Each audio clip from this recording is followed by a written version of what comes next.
Interviewing Jim Sullivan on the 28th of May 2005. Jim, you were a surveyor before the war, is that right? Yes, I was assistant surveyor working with the State Rivers and Water Supply and topographical and hydrographical survey for the construction of a preliminary survey for the construction of dams on the various rivers in the state of Victoria. I was out at Sanananda working with my chief surveyor, and so we got talking about the war, and he said to me, well, I think I better have a look at it, James. So he did, and he enlisted, and he went one way, and he went to the Federated Malay Station and was executed by the Japanese, because prior to this he was over there surveying, and he claimed that he knew a lot about that part of the world. But he got malaria when he made the escape with 3 other chaps, and that was that. Well, anyhow, I was then sent to Pyramid Hill, and from Pyramid Hill I wrote to the manpower officer in Kerang and told him my situation, and so he sent me the papers for my enlistment. I was then called up and went down to Mount Martha, and I was only there about a week, I suppose, and they called for volunteers for a battalion that was going overseas. And I thought, well, that might fit my Guernsey too. So I put my hand up, and within about 10 minutes I'm on a truck on my way out of the place up to Darley Camp. There's a 39th Infantry Battalion, and that's... Who's the they? How did you find out about the 39th? How was it advertised? The platoon commander came out and said there's a battalion looking for volunteers.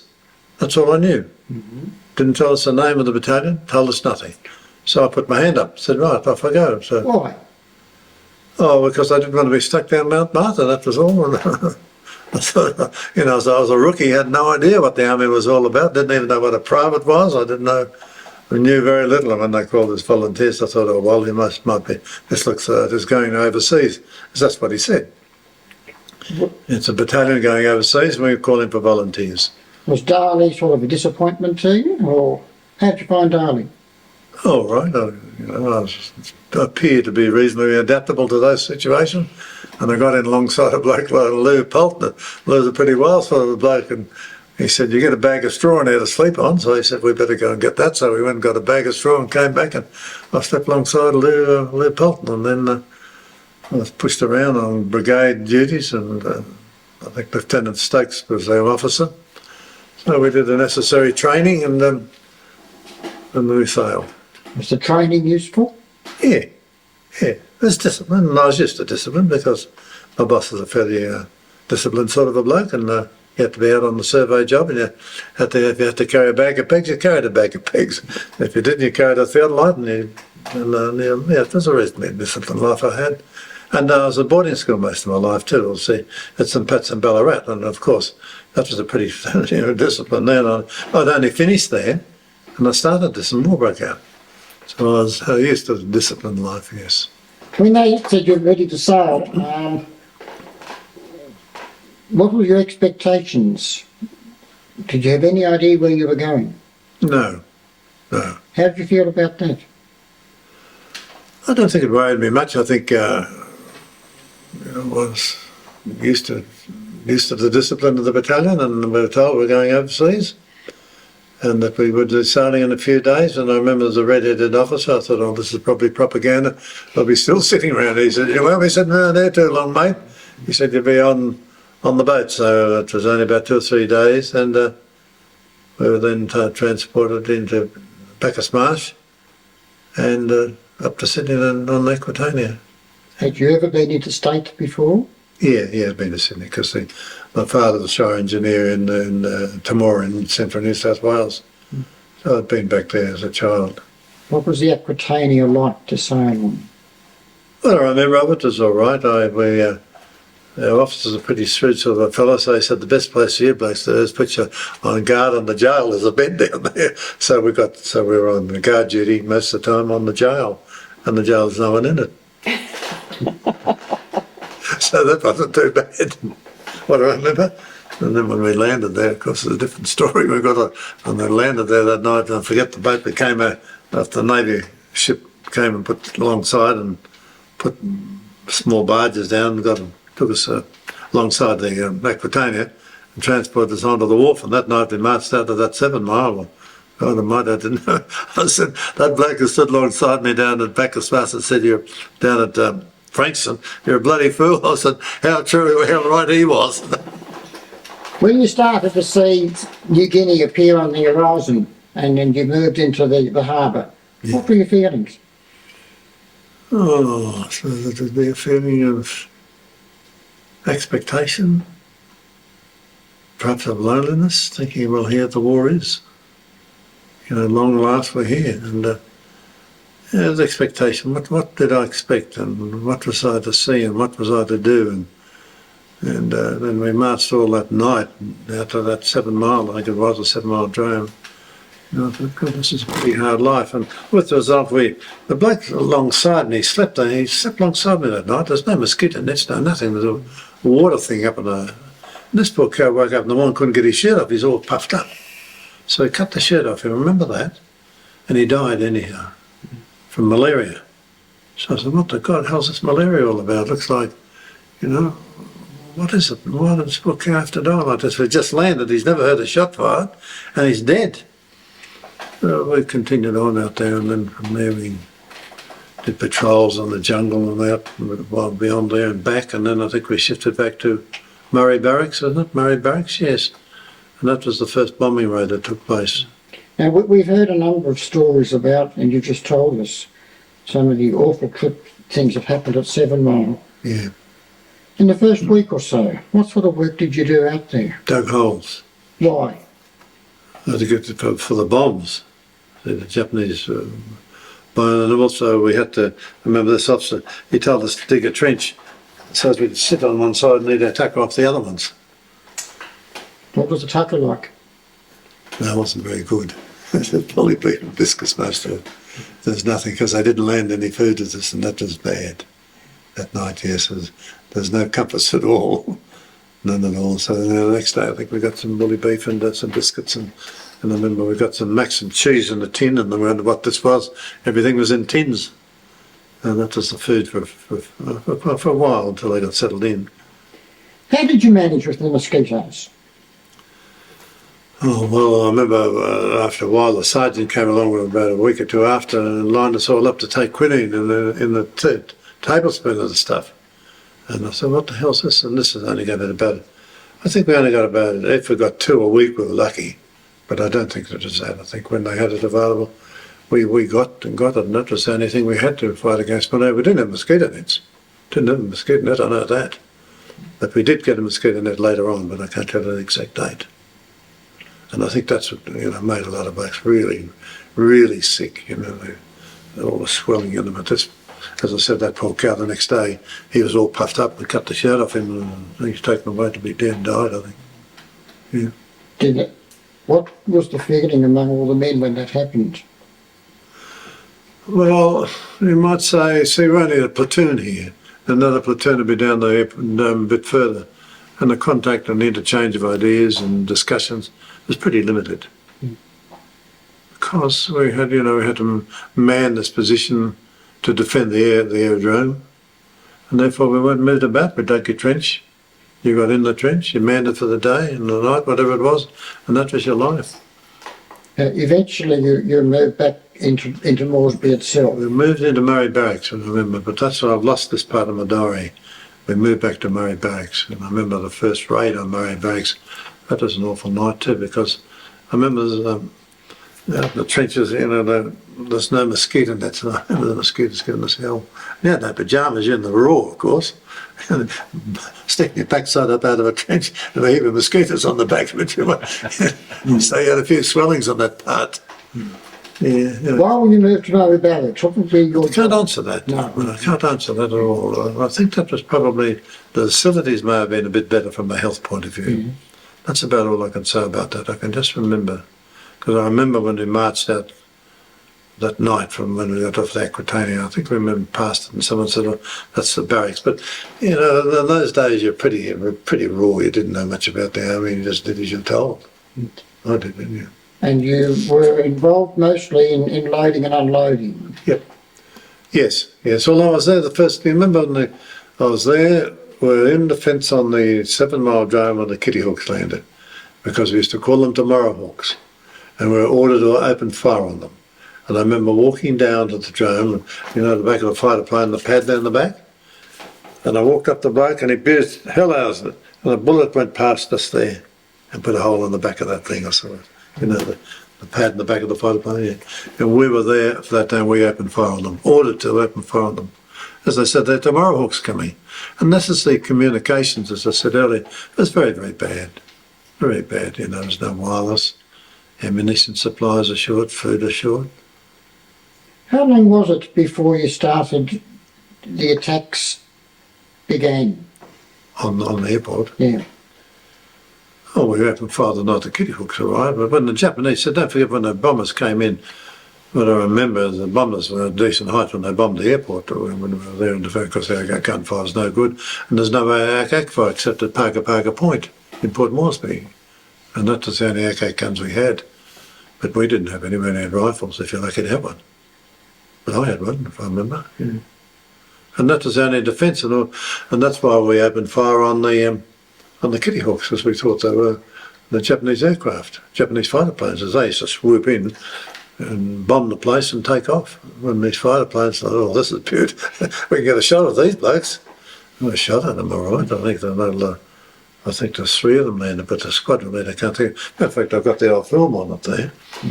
And we got out and crossed all the bastards he could think of. I said, yeah, we sure are. I didn't blame him. Can you remember what it was like the first time that you came under fire? Yeah, I can. Can you tell us? You're dead scared. Dead scared because you didn't know where to come from. And we were taught, you know, you stand under the copse of trees and you stand and you all fire together and all this. Well, there's not much to fire with in those days, what I remember. And so, you know, yeah, it was very worrying because we had nothing really to defend ourselves, you know. Those bombers had come in, there's no fighter planes. No fighter plane, the poor old, what's the Australian-made plane? Not sure. Oh, Wirraway, the Wirraways. There's a couple of Wirraways on them. When they got blasted, they went up, if I remember correctly, got shut down. But they're the only fighter planes they had, and they were useless, of course, against the Japanese fighter planes. Did it ever change for you, being under fire? Did you ever get used to it? You know, you sit and look at the planes coming over and you used to say, well, you know, I don't think they're going to land on us this time. You looked at the planes coming at you. I don't know if you can ever get used to the expectation of dying under those circumstances. But well, to a certain extent, I suppose one can say, if you can use a loose term, I suppose to a certain extent you got used to it. Because in Madeira there, you know, it was continuous every day. And when you're in the wharf, if you know, your first thing you knew that was coming, you raced to a hole somewhere. You prayed to God it didn't land on you. Yeah. And I think on the 3rd of March is the first entry you made about coming under attack. I've got here Port Moresby unloading, Japanese air raid at 200. Well, that would be right. We would have been raided wherever I was.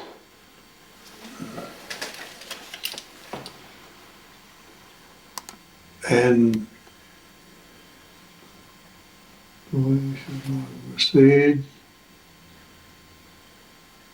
received a parcel from the Pyramid Hill people. That's all. And the boy, and the boy, okay, like, must have been one of the boys that had, you know, the native boys. He must have been cooking. So I got down here, the boy, okay, and then the next day, the 2 Jap raids again. Night one at 12 o'clock, I suppose that'd be normal time, and then at 3 a.m. in the morning, so the 2 raids that night on a boat, whatever we were doing. Alarm at 2 p.m, however, so there must have been another raid then again at 2 p.m. that afternoon, and however, nothing happened. Saw Sunderland, that was the time they take the harbour, and there's a Sunderland take off in a hurry, and alarm sounded, so apparently he got up. That diary must have been very important to you, wasn't it? Yeah. When I was at school, we had to keep a diary, and so then the other ones they got lost. I had them. This is the only one I really salvaged. This is the 1942 Yeah, diary. yeah, see. And then the other ones I was cook, I think one wasn't one. Yeah, this covers nearly all of it. There's a few old letters I got, but in my letters are nothing because I'd hack them to bits. And the dad would get it in confetti or something. Now, how were you able to write a diary? Because that's pen and ink. Yeah. So where did you write it and when did you write it? Well, I don't know, I must have had access to something, but I think that probably they had an office somewhere. And don't forget that because I was understood and could read maps, an officer from the artillery came and he queried me. I think I was a private, and he said, "Oh, you've been into the geology department and the maps department of the Port Moresby at night time, haven't you?" I said, "Oh, look, you better see my officer about that. I can't disclose what I've been doing." And he said, "The reason I ask you is because things are bad." And he said, "We'd like some of the maps." I said, "I'll send my officer about that," because I went in one night and we raided the mapping office. And they got a lot of maps out because we're told, and I think I've written it here, that if we have to do an escape. So he let me in, this officer. He knew that I could read maps and the topographical features on maps of rivers and streams and other things. And he knew that I could assist in planning an escape route out. And I've just talked about it quite a lot. And that's got off the point a bit. But however, I did, apart from the unloading and all that sort of thing, this officer was very keen to get me over to the artillery. I remember that. He said, "Oh, something." I said, "Oh, that just, I couldn't even spell the word, mate, so don't ask me." But I said, "If you want something," because I wouldn't tell anyone but my officer, because he knew that I was moving in at night time, and we'd break into this office, because it was all gone anyhow. And it had a bomb hit the back of it, did something, and we got in. And I knew what maps were necessary for the ocean, where the rivers and the streams and the contours and all that sort of thing. Not that they're any great help, but it did give us some idea of an escape route and times and that sort of thing. Possibly, because we'd never been over the country. I didn't understand the jungle. I understood how long it take to walk a mile in the mallee, not in the jungle. So I remember doing that too. Did the jungle fascinate you? Damn hard. Mm-hmm. No. Oh, no, it didn't. I was used to more or less this country, I suppose, reared in the country here, lived in this country. When you got in the jungle, it was a different thing altogether. You know, you could set up a line and you could set for miles in the mountain and set a line and geodetic lines, put those down, and you knew where you were going. But in the jungle, it was a different thing altogether. You had a compass, and the compass is, I think I've got the old compass up there, but it had variables and that sort of thing. Magnetic variations took place, and different magnetic variation. That part, and there's different systems in that part of the world too. There's a Dutch system up there that put their lines on longitude, latitude, and the magnetic variations on them was slightly different. And I knew a little bit about them. Now, you're a man who knows a lot about surveying and cartography. So what job were you given when you got to Moresby? Just an infantry bloke, doing patrols and then manning the guns at the 7 miles. I can't give the exact dates of that because we asked when we went back to Murray Barracks, and I just can't remember going back. And I remember that was when the Japs raid. I remember the first raid on the world, but the date and time's not in there. Yes. Well. And you also were loading and unloading, is that right? Yep. And then we're taking it right away back. I remember they had utility trucks, because you know the Hondrom where I suppose you got about that. Well, in those days, there's only a mule track, what I remember of it, and they had the engineers blasted it all out. And I remember going up with this bloke, Lou Polton, I must have taken the load of tucker up from the wharf right away back, took all day. And to go around one of those curves, you had to back around 5 times. I said, "Let me out here, mate. Down there's blue.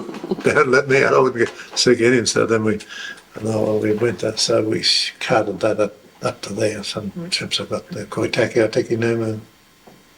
Now, when you got to Koitaki, you saw the plantations and all. Yeah. And there's one interesting thing. One of the blokes, I don't know who he was from, but he had a glass eye. And so he used to back the truck up and he used to say to the native, "Me look him along, you fella. take his glass on and put it on the box. These poor bloody nails of sweat to be pouring down them. Yeah, me look at you, fella, I'll never forget it's got something to do.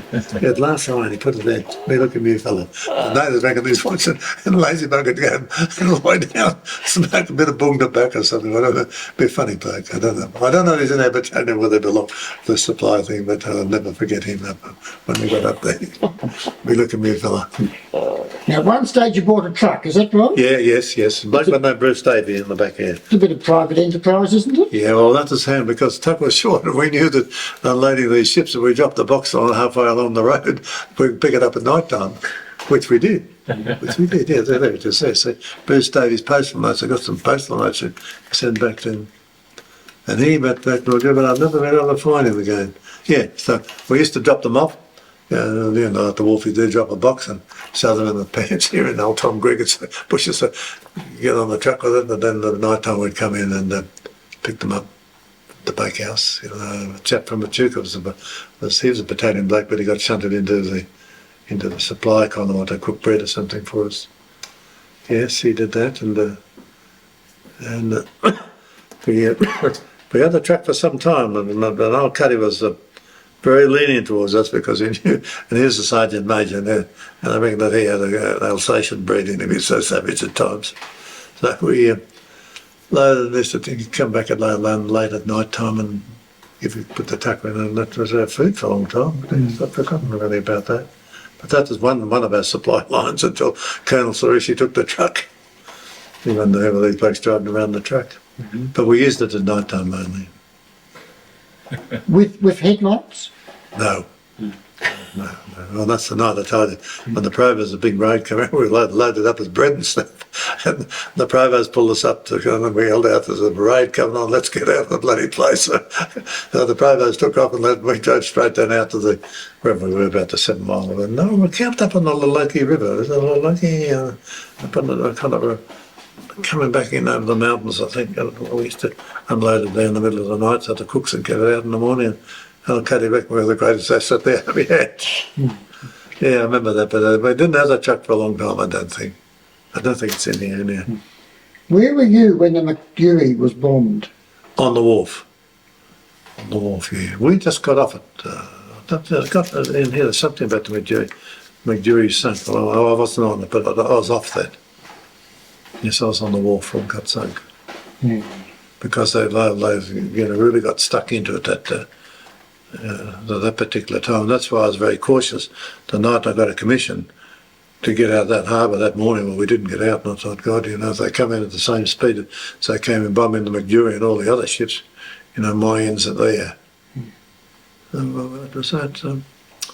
So, no, I wasn't on it, but there's 32 killed on it that morning or something. I forget how many were killed on it. But that was a bad morning, that was really bad, because that brought fresh food in too, you remember, to McDewey. And sometimes it had fresh eggs, and which we tried to organise some for ourselves. But Tom Grigg was a funny bloke. He was our officer too. He had a brawl with the Provost and he got court-martialed nearly. Tom was a bloke, a rugged bloke from the Mallee, and he was a Captain Grigg, and so he he loved beer. So the pub, I think, had a bit of beer in the time, so halfway through the time, he'd say to 4 blokes, shoot up the pub and get some beer. Well, whether there's any beer or not, I don't know, but then the Provost came and wanted to arrest one of his blokes, so Tom stepped in, and the Provost pushed him aside, and he up and landed the Provost officer. Oh, it was hell to do, so he's my Provost. That was in the battalion, that was. So then Tom, he got shunted out of that into the supply column. And that's how he got this. He's a machine gun officer. And I weren't very happy about losing him either because he's a good officer, good machine gun. So that was another incident. At some stage, you told us earlier that you got malaria. Yes. Did most of the men get malaria? As far as I know, they did, yes. Were you hospitalised by it? No, because there's no hospital. Not for King of Horse, wasn't they? You just landed there and that was it. There's no doctor. There's a doctor down behind Lay, and he's the only one, as far as I can remember. And I was looking up in our medical report that it just said that something or another, that there's no available medical treatment for anyone in those days. So all I did was see, I lived in the house, and see in those days when we moved into Balolo Valley, the whole township was Wow, Balolo and Samsam Sunshine. And these 3 gold mining towns, they just walked out and left it like it is here. Some nights we get dressed up and we can cook a few mice or rats, as the neighbours used to say. And so we lived there like that. And You were talking about the malaria in the northern part of New Guinea now. Yeah, I'm just trying to think what we did to them. But no, we kept them. If a bloke got sick, he stopped in the hut. Yeah. We had no malaria, no treatment. I remember that. Because an old sergeant, he nearly went mad. He was a funny bloke. He'd get round and go mad. But we kept him in the house. So the headquarters that I lived in was just as old surveyor's home. And they had 2 or 3 blokes there with me, and we just lived in there. But if any of them got sick, no, there's no hospital. None of them. There was a doctor right away down who came into the 7th Independent Company, and we established a base behind the Japanese lines in Lae on the Markham River. And there's nothing there, any tents. No, there's no tents, I don't think. Only grass huts, grass lean-tos and that sort of thing. But those poor cows, in the daytime, they would go out and sit in the sun to get a bit of tan in their body. No hospital, no doctor. How did you get to the Markham Valley? What led you to leave the 39th? So again? How did you leave the 39th and headed up to the Markham Valley? Well, while I was called in the hut, that night I was called in to the CO's office, the first thing I knew about it. The only time I got a commission. And he said, the truck outside's going to take you now into the Moresby Wharf, and you're going to go in and join a force. And I can't tell you much about it, except that you'll get off. You'll be crossing down Stanley, and you'll get off at the old captain is an army major on this little boat, and he said he knows, and you'll find that ship there tonight sometime. So, I was stunned to wonder what this commission was all about and why the hell I got it. So, he took me into the wharf, this boat. And I'm walking up and down the wharf in the darkness, and I found this little boat, and I went over, I got on it. It must have been about, it was in the dark anyhow, because he wanted to get out before the raise in the morning. So he said, and I told him, he said, oh yes, he said, I know about you. He said, I'm going to take you and put you off up along the coastline at a place called Motor. I didn't know where Motor was. And he said, the native there will give you an instruction. So that's how I left the 39th. No, I didn't know any. That's how I left that supply column. And then the next morning, or a couple of mornings later, in the early hours of the morning, he said, the motor's over there on that shoreline. And he said, that's where you've got to get off. I said, how am I going to get there? He said, you swim there. And I reckon every stroke I took, I touched about 6 sharks. Skid marks on my underpants by the time I landed there. So anyhow, because it wasn't deep water anyhow, make a long story short. So I landed there. And this native, he saw me, he said, I'm asking me savvy something wrong, you fella. I said, oh yeah, how can me savvy me? I said, me savvy. He said, you looking me fella. So he takes me over there, and he must have known something that I didn't know. And he took me over to this, the mouth of the Motor River, and the Lakikama River. It's a big river, well stocked with crocodile. And there's a canoe about it along as this room, and had a putt-putt engine on it. So I said, oh, that's all right. There's a few blankets on it. I don't know where they come from. So he said, you're looking at this fella place. And I said, well, you're looking at this fella place where are you looking at this? Oh, along head along this fella place, the river. He said, the head of the river. So I get on this flaming thing, and all of a sudden it starts getting swept back out to sea. The motor wasn't going, God almighty, here I am out in this water. And anyhow, he pulled and went. And so we got up at a place called, there's real jungle on either side of this river, and crocodiles, you have no idea, you see them sitting on the banks. Rather an interesting thing, I'll tell you later. When we got to a place called, an outpost called Iopa, O-I-P-A-U, Iopa, and he said, Master, me look in this fella place. I said, oh yeah.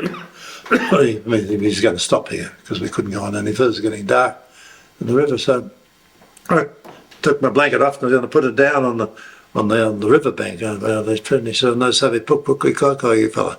I mean, the crocodile that come to eat me during the night. So he said, to tell him off out there, but he said he sleeps. So he had a platform up in the trees. So I got up in the streets to sleep that night there. But the next morning then he took me two, right? There's two on the boat, the blankets, but the mosquitoes that night were thick. I had a mosquito net then. And I tucked in around my blanket and they're absolutely thick around it. And what they did, to give them, they had a fire and they put leaves and smoke on it, I remember. And the smoke would kind of give them some sort of a peaceful night. Anyhow, the next day, we get to a place called Bulldog, and these poor buggers are out there, these Australian soldiers, two of them spotting. See, we had no wireless or radio communication. And they did, and the time the jet planes were coming over, that gave them time, especially to been over about that in Bulldog. So these blokes, they lived in a little dirt area about half as big as this room. They had a big trench right away around it. And I asked him what that was, what for. He said, oh, that's the snakes. They drop them there by night time, they can't get in the tent. So I'm sitting in my tent this night, and they had two poles and a bag I used to carry, and so just keep me up there. And I said, there's something on top of my sleeping bag, and I call it. He said, oh, there's a death rat on your bed, we forgot to put the logs across. No, anyhow, got rid of the death habit. So the next day then I stopped there a couple of days to recuperate after my river up the trip up the river, and then I started on my walk into Wow. I had to take me about 3 or 4 days. And on that journey I met the Kukukukas there. He was asked here, my notes here, he said I asked him what he wanted to do, and he said something about Kukukukas. He said, what's that? He said, they're cannibals will eat you. And he warned me that, and I had 2 boys that used to be, they used to carry, those poor cows carried all that food in there, you know, just on the stick of the box, banana box. And 2 of them were on a stick about between you and they carried it right over those mountains. And so we had some of that tucker, and they used to cook it. You couldn't boil the water, it's so cold. Those poor cows, some of them died on the road in the early days. So then I got into Wow that way. You're able to still speak pidgin? Well, it's essential that I learned it because it was so important at the work that I was doing, these long-range patrols. I was an all-native. But once I got up in the mountainous country, say up in Kainadu and Bena, right up in that country, that's when I showed you about the lepers. So you go to this village and you'd say, you say something belong me fella, and he'd say, me something. You say, man, belong this fella? No, I mean, I say, it take you to communicate there. By the time you got right away back a mountain, they'd say, no savvy, master, me, no savvy. They'd have a fight and they wouldn't go with you. But I always carried a big bag of salt to give them salt because they weren't paid anything. Okay? So you give them a handful of salt. And then I had a gold watch given with rings on it. So at night time, we would go to a village and give them one of those rings. And you say, no, you tell them that there's this kind of a ghost, the old corporal. I had an old corporal, pretty shrewd bloke too. He had fox head soup for breakfast. I reckon. At the night time, we'd sneak them back off them. I'd slide down alongside you. You're sleeping alongside me, fella. Oh, me savvy master. This big fella, man, he come. He look at me, fella. You catch him what? You catch him on me, fella? He no savvy. So he put down your pinch it back and he tried that of salt. Oh, that just cooked up on us. But the one I was going to tell you, when I came back out of those mountains, I was looking for food so as we could flay the commanders was sent me on this patrol, see how far the Japs had come in, and this is if we could trade any food. Well, I remember we came out of the mountains and I said to this old corporal, you know, it's pretty hard going, isn't it? He said, yeah, it is hard. He said, I'm bucking up nearly. So I said, well, we'll send a native tonight. They go right through to a little place called Chimney, I think it was.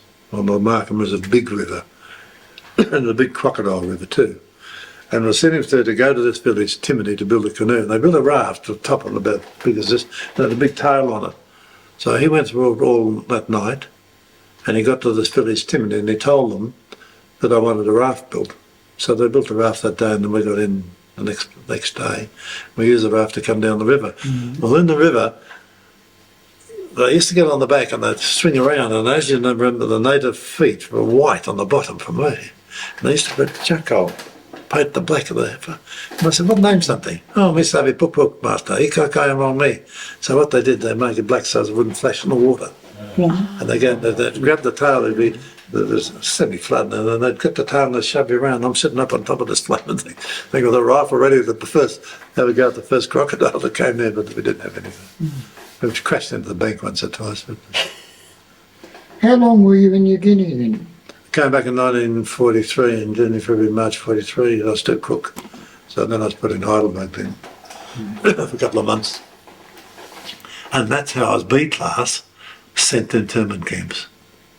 I was the first officer from the Second World War ever to go there. You had a unique position, I believe. You went to Rushworth? Yeah. In what capacity did you go? The same officer, just a platoon commander. In other words, it was a guard, security. I was issued with a platoon. I was firstly sent to the German camp to understand some of the principles of the Geneva Convention, the treatment of internees, and all the entitlements, and the visitors, say the Justice Gavin Duffy, Justice O'Brien, the International Red Cross, the Vatican, and the embassies. They were permitted to come to the camp and to go into the camp and not deal with anything of a political nature or administrative nature, but they could listen to them complaints that affected them morally, mentally, and health-wise. So we had to understand that. Well, anyhow, I was still pretty sick. I was in and out of hospital still. I didn't have a decent day's work there for the time I was there. So the Japanese camp was much easier. So they sent me over there. See, where the Germans were, there's a lot of spy blokes in there, and they were always up to mischief. And you had to do a lot of patrols at night time and that sort of thing. But in the Japanese camp, you weren't required to do that sort of thing, because they're married people and children and all in the camp. So I was sent there. It was a different life altogether, different attitudes and towards you. A lot of the German blokes, I got on there pretty well with most of them, because I was young and they're all old blokes, and they, I used to tell them, encourage them to get out and do some work and play football and cricket, and I said, you can get permission to go out, and I said, I used to go out as take out platoons, and they played rugby outside and that sort of thing. So I got to know a few of those blokes, but the die-hard Nazi was a different fellow altogether. The old German bloke was like you and I. He's just crooked on them for, starting a war, and they had families in Australia too. What was the morale like in the camp? What was the morale like among the inmates of the camp? Was it a happy place to be? No. No. No. Because it's not a jail. An internment camp is because of your nationality. You hadn't done anything wrong except your nationality was the only thing that they had against it. Except the Nazis had a different attitude, and you'd find that and this is not accurate what I'm telling you because I'm not qualified to tell you, but I knew that they existed, and what they did, they would set up their own government and they'd get into power in the internment camp. So they'd be the campaign leader, they'd become the hut leader and that sort of thing. And they'd jockey, from what I can remember, for those positions of authority. And then they'd say, okay, you'll clean the toilets, but all the cook jobs will be given to the old worker. And I'm not sure that that's quite accurate what I'm telling you. But when the Japanese camp is a different thing altogether. See, there's 104 born there and 46 died. Well, when I went there, there's young girls like you and others. And I thought, well, I got parade. That's a letter I wrote to a Colonel Major to get me out of the place, and he couldn't claim me. I still got that letter, and he said he couldn't because the law wouldn't permit me to be. Because I was too, and I was still classified B class, so I was asked to be boarded and paraded. They just laughed at me and said, so I knew I was there. So I learnt the languages, and I used to show them. See, in the prison camp, one of the major things is to keep them happy. Because if you've got to have guards up all night long and arresting them and taking them in and cutting their rations back and all sorts of things, you create a lot of hard work for yourself. And our CEO was Curry. He was an icon of Gallipoli. He was a great bloke, and he was very good to them too, and they appreciated it.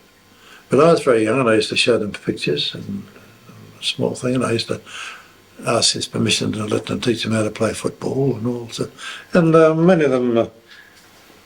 Actually, when I was sick or anything, the girls in the compound there cook cakes and send them out, don't you?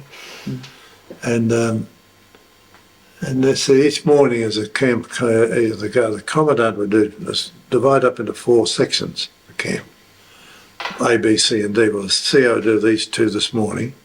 you do a patrol through it, and you take the intelligence base with you, and he'd tell you so-and-so's away at hospital. So it all had to add up every day, the number. And then you do the other two, and the next day, the next guard commander, because it's an infantry company, there's 3 platoons. So I used to show them pictures and let them out and play football and all that sort of thing. And in the end, they used to say, if you want us to see how it'll happen, I say, could they go, I'll teach them how to play football. And those kids were just normal, like any kid that's in there. And they're happy kids. Happy. That's, I can't understand today why these papers are writing, you know, they want to break out and they can't live with their parents. And also, those kids, like I told you, one in the ABC compound, was a strict Japanese camp it was. They took 5 years to graduate on a certain qualifications in Japan. In that camp, they qualified in 3 years, and they got all the graduation there, and they were happy, and they only had toilet paper to write on. They had no assistance whatsoever. No, they didn't. They got some help from the education department. I used to show them pictures, and I told them about Australia, and so to teach them, so to keep them happy, and they reckon it's just great. Well, after 40 years, I got told you, did I? I don't believe. Yeah. And that child came out here to thank me. And he went back to Japan and told them, they gave me such a wonderful time back in Japan. Headline news in my book about the Japanese. And he came out to thank me for being so kind. Then the one that night, Albert Wayno, who was one of the big chiefs in Worth Circus, Wayno Troop. A little ladder that big, and Nambo was his name. He used to go up that ladder on his head. Amazing. So they went back to Japan, you know, even some of the Japanese women put their arms around me and kissed me. And one of the die-hard belonged to one of the infantry battalions in the earlier days in Japan. He cried and he put his arms around me. And he said, we've never forgotten you. And I used to let them show them pictures and let them out and do anything. It was human. And then they said, you know, my brother's in Amsterdam, he wants you to go. So, God, yeah, the money doesn't grow on trees at my house. So anyhow, I went to Amsterdam because the girl I was staying with, she was one of the chief booking officers with Japan Airlines, and her husband, he was an engineer, and so I flew to Amsterdam. And then they all came back there to see me to say thank you for all I did to them. But, you know, they just treated like human beings, and they were just human beings too. Then Jakarta, well, I had a letter from a girl. She had a baby. She was born, her mother was born in the camp, and they came out to Australia to find me. She's married to a doctor. Well, then to make a long story short, they bought a unit up in Sydney. The daughter studied architecture, so I stayed with the daughter. And the night that my daughter was on the medical team for the Olympic Games, and when I went to my bedroom, that day I went in there, here's $1,000 worth of tickets to the Olympic Games from that family. You know, all the things that happened to me. It's just, so that was my experience there. That's really great. Jesus. It is. Did you ever maintain any connections with the people in New Guinea as well? No, because they're native boys. They're the only ones we had. The villages were, one boy I had was Melvin, the native boy. He was, in fact, he helped with unloading the first 25 pound on the Wow drone. And the first bloke that got out of that, he got shot. And he was out, and he was the only one, but he could neither read nor write. But I think I sent some money to them, but I don't know if he ever got it, because there's no address, I just said Balala. Anglo Balala, Anglo blokes, I didn't like them very much. They're public servants, and they still treated the natives, you know, master belong me fella. You say something belong master, and you took him master. And those blokes were all masters, they weren't like we were, just average soldiers. And I think that's how they stuck with us too in the bad days, because they got no pay. They walked over that Kokoda Trail and over to us, those mountains, and they slept in the cold and the wet and didn't get a single penny, not a penny. When you look back on all of this, 60 years ago now, what do you really remember as being the most important thing that you could share with people from all these experiences? What matters most? Yeah. I suppose there's many things we can ask you. I could get to that. Well, I think it taught me respect for other people. the natives, the suffering that they had made an enormous imprint on my life. That's in New Guinea. But other things came after, German camp. And I think that to me, I suppose I can say, to the natives, kindness is greater than wisdom, and the recognition of that is the beginning of wisdom. And I think that played a vital part of my life. Because those natives, if we had not exercised kindness to them, they just would have left us, I'm sure. And I'm damn sure I wouldn't have been here today, particularly in those long patrols that went on. But I had another cooperate, but one bloke, I was supposed to go on the Dutch border, but he never made it, got too sick, and I had to stop and come back. So I always think that kindness is greater than wisdom. Thank you very much for your sharing with us. Pleasure.